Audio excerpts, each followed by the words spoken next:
Post mortem کے حصہ number 2 میں آپ سب کو خوش آمدید کہتی ہوں۔ اس لیے وہ جلد از جلد اپنے گھر پہنچنا چاہتا تھا۔ یہ سوچ کر اس نے جلدی سے لائٹس آف کی اور لیبارٹری کا دروازہ بند کر کے گیراج میں کھڑی اپنی کار میں بیٹھا اور جلدی سے وہاں سے نکل گیا۔ سردی اپنے زوروں پر تھی اور باہر کہیں کہیں ہلکی ہلکی دھند بھی پھیلنے لگی تھی، اس لیے اس نے کار کی رفتار کچھ تیز کر دی تاکہ مکمل دھند پھیلنے سے پہلے گھر پہنچ جائے۔ سردی کی وجہ سے سڑک بھی تقریباً ویران ہی دکھائی دے رہی تھی۔ کبھی کبھار اکا دکا کوئی گاڑی تیزی سے اس کے پاس سے گزر جاتی تو پل بھر کے لیے وہاں کی خاموشی میں کچھ ہلچل ہوتی اور پھر یکدم خاموشی طاری ہو جاتی۔ صرف اس کی کار کی دھیمی آواز اسے اندر سنائی دے رہی تھی۔ چونکہ سامنے کی سڑک صاف تھی اور کوئی گاڑی یا بندہ بھی دکھائی نہیں دے رہا تھا، اس لیے اس نے کار کی رفتار کچھ اور تیز کر دی تھی۔ ابھی وہ چند فرلانگ تک ہی گیا تھا کہ اچانک اسے یوں محسوس ہوا جیسے کوئی چیز اس کی کار کی چھت پر آ کر گری ہو۔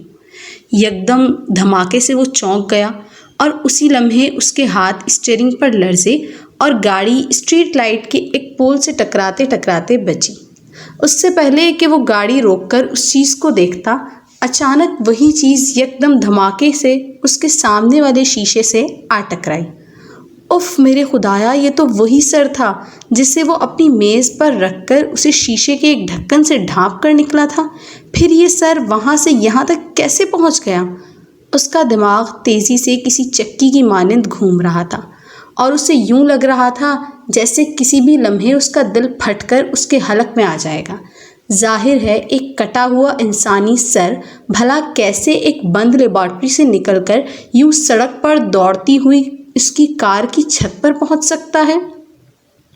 کچھ دیر تک وہ سکتے کی سی حالت میں رہا، پھر جیسے ہی اس کا شعور بیدار ہوا تو یکدم اسے یاد آیا کہ اس کی کار کی چھت پر سے ہوتا ہوا وہ انسانی سر سامنے ونڈ اسکرین سے ٹکرایا تھا اور جس کی وجہ سے تیزی سے دوڑتی گاڑی بے قابو ہو کر اسٹریٹ لائٹ کے پول سے جا ٹکرائی تھی۔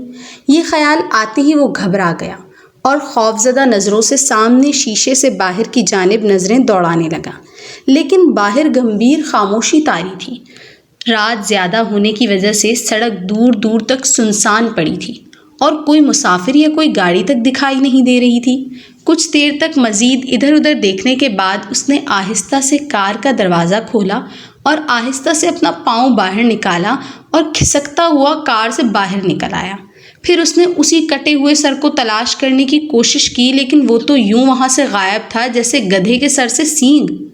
یہ دیکھ کر اس نے اطمینان کی سانس لی اور جلدی سے دوبارہ کار میں بیٹھ کر اسے اسٹارٹ کیا اور ریورس کرتے ہوئے وہاں سے گھر کی جانب کار دوڑانے لگا۔ اس کی نظریں سامنے لگے بیک ویو مرر پر جمی ہوئی تھی۔ بیک ویو مرر پر جمے رہنے کی وجہ سے اسے نہ جانے پل بھر کے لیے یوں محسوس ہو رہا تھا کہ کوئی چیز اڑتی ہوئی اس کے کار کے پیچھے آ رہی ہے، لیکن شیشے میں اس تمام سڑک بالکل ویران تھی اور اسے ساری سڑک ہی ویران دکھائی دے رہی تھی۔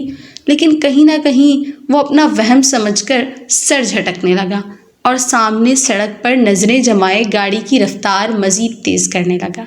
چونکہ رات کا پہر تھا اور کوئی ٹریفک پولیس اہلکار بھی کہیں دکھائی نہیں دے رہا تھا، اس لیے اس نے کوشش کی کہ کار کی رفتار جس قدر بڑھائی جا سکے بڑھا کر جلدی اپنے گھر پہنچ جائے۔ وہ حقیقت میں کافی خوفزدہ ہو گیا تھا۔ یہ اس کی زندگی کا پہلا واقعہ تھا کہ کوئی انسانی سر یوں اسے پریشان کر رہا تھا، ورنہ اس سے بھی کئی خطرناک حادثات میں مرنے والے لوگوں کا وہ رات گئے تک پوسٹ مارٹم کرتا رہا ہے۔ فون کی بیل کیا بجی جیسے کسی نے کار میں بم پھوڑ دیا ہو۔ وہ یکدم گھبرا گیا اور خوف سے اس کی آنکھیں پھیل گئیں۔ حالانکہ یہ اس کے اپنے موبائل فون کی بیل تھی۔ سامنے اسکرین پر اسے اپنی بیوی کا نام لکھا دکھائی دیا تو اس کا خوف کچھ کم ہوا۔ اس نے کار کی رفتار ذرا دھیمی کر کے فون اٹھا لیا اور جواب میں اس کی بیوی نے اس کے گھر کب تک پہنچنے کا پوچھا تو اس نے کچھ ہی دیر میں پہنچنے کا کہہ کر سوئچ آف کر دیا۔ سچ میں اس ماحول میں اس کے موبائل کی بیل نے اس کی جان ہی نکال دی تھی۔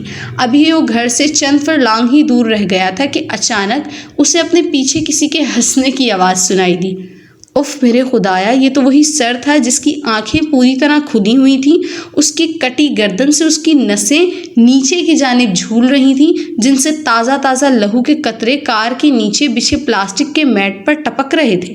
یہ بھیانک اور دل دہلا دینے والا منظر دیکھ کر تو جیسے اس کی جان ہی نکل گئی۔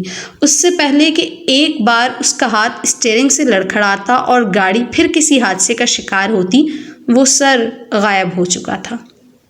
یا اللہ، یہ کیا ماجرا ہے؟ اس کے منہ سے نکلا۔ آخر میں اس کا کیا اس سر نے بگاڑا ہے، یا اس نے اس سر کا کیا بگاڑا ہے جو یہ مجھے اس طرح خوفزدہ اور پریشان کر رہا ہے؟ ابھی اسے کار چلاتے چند منٹ مزید گزرے تھے کہ اچانک اسے یوں محسوس ہوا جیسے کسی نے پوری طاقت سے اس کی گاڑی کو پیچھے کی جانب سے پکڑ لیا ہو اور کار کو آگے بڑھنے سے روک رہا ہو۔ اس نے جلدی سے کار کو 5ویں گیئر میں ڈال کر اس کی رفتار بڑھانے کی کوشش کی، لیکن اس کی کوشش بیکار گئی، کیونکہ کار یکدم یوں رک گئی تھی جیسے چابی والا کھلونا چابی ختم ہونے پر یکدم رک جاتا ہے۔ کار کے رکتے ہی اس پر ایک خوف طاری ہو گیا اور وہ آنکھیں پھاڑے کار کے باہر دیکھنے لگا، لیکن باہر کوئی دکھائی نہیں دے رہا تھا۔ ابھی اسے چند لمحے ہی گزرے ہوں گے کہ اچانک اسے کار کے نیچے یوں محسوس ہوا جیسے کوئی اسے اوپر اٹھانے کی کوشش کر رہا ہو۔ کار آہستہ آہستہ اوپر کی جانب اٹھ رہی تھی اور پھر تقریباً 1 فٹ تک اوپر اٹھنے کے ساتھ ہی ایک دھماکے سے دوبارہ زمین سے جا ٹکرائی۔ اف، یہ آخر کیا ہو رہا ہے؟ اس کا ذہن بڑی تیزی سے اپنے بچاؤ کے لیے کوئی تدبیر سوچ رہا تھا، لیکن سڑک ویران تھی اور رات کے اس پہر بھلا کون اس مصیبت سے نجات دلانے کے لیے آ سکتا تھا؟ پیشے کے اعتبار سے وہ ایک ڈاکٹر تھا، اس لیے اس نے کبھی اپنی گاڑی میں کوئی اسلحہ وغیرہ رکھنے کی بھی ضرورت محسوس نہیں کی تھی، ورنہ شاید اس وقت کم از کم اس کے پاس اپنے بچاؤ کے لیے کوئی ہتھیار تو ہوتا۔ کار سے زمین سے ٹکراتے ہی وہ دوبارہ زمین سے اوپر کی جانب اٹھی اور پھر سے زمین سے ٹکرا گئی۔ اب اس طرح مسلسل یہ عمل جاری تھا اور دہرایا جانے لگا۔ بالآخر اس سے جب برداشت نہ ہوا تو اس نے جلدی سے دروازہ کھولا اور تیزی سے باہر نکلا۔ اس کے باہر نکلتے ہی گاڑی کو جیسے سکون مل گیا۔ وہ اب پرسکون انداز میں ایک جگہ رک گئی تھی، لیکن کار کے پرسکون ہوتے ہی اس کا سکون ہوا ہو گیا تھا، کیونکہ اس کے باہر نکلتے ہی توپ کے گولے کی مانند وہی کٹا ہوا سر تیزی سے اڑتا ہوا اس کے سینے سے آ ٹکرایا۔ ضرب اتنی کاری تھی کہ اسے اپنے سانس سینے میں گھٹتا ہوا محسوس ہوا۔ تکلیف کی شدت سے وہ نیچے ہی جانب جھکا تو اس کی کمر پر ایک اور بھاری ضرب لگی۔ اس کی رہی سے ہی ہمت بھی جواب دے گئی اور وہ بے پناہ تکلیف کی شدت سے نیچے زمین پر جا گرا۔ اس کا سانس دھونکنے کی مانند چل رہا تھا اور وہ خوفناک سر اڑتا ہوا اس کے اوپر ہی چکر لگا رہا تھا، اور اس کی کٹی گردن سے ٹپکتا لہو، تازہ لہو، اس کے کپڑوں پر بارش کے قطروں کی مانند مسلسل برس رہا تھا، جس سے اس کا تمام جسم بڑی تیزی سے سرخ ہوتا جا رہا تھا۔ ابھی شاید اس کے ساتھ کچھ اور برا ہونا باقی تھا کہ اچانک دور سے کسی گاڑی کی ہیڈ لائٹس آتی دکھائی دیں۔ گاڑی تیزی سے فراٹے بھرتی اسی جانب آ رہی تھی۔ پھر چند ہی لمحوں میں وہ اس کے کافی نزدیک پہنچ چکی تھی۔ شاید اس نے بھی اس کی آواز سن لی تھی۔ خود کو محفوظ تصور کرتے ہی اس کی ہمت جواب دے گئی اور وہ بے ہوش ہو گیا۔ شہر کے ہسپتال میں ایک ہنگامہ برپا تھا۔ میڈیا چینل والے اپنے کیمرے اٹھائے ICU کے باہر موجود تھے۔ پولیس ڈپارٹمنٹ شعبہ پوسٹ مارٹم کے سینئر ڈاکٹر فیروز انتہائی بری طرح زخمی حالت میں رات کے پچھلے پہر اسی اسپتال میں لائے گئے تھے۔ وہ سڑک کے کنارے بے ہوشی کی حالت میں پائے گئے تھے، جسے وہاں سے گزرنے والے ایک مسافر نے اٹھا کر اس اسپتال تک پہنچایا تھا۔ صبح تک یہ خبر جنگل کی آگ کی طرح پورے شہر میں پھیل چکی تھی۔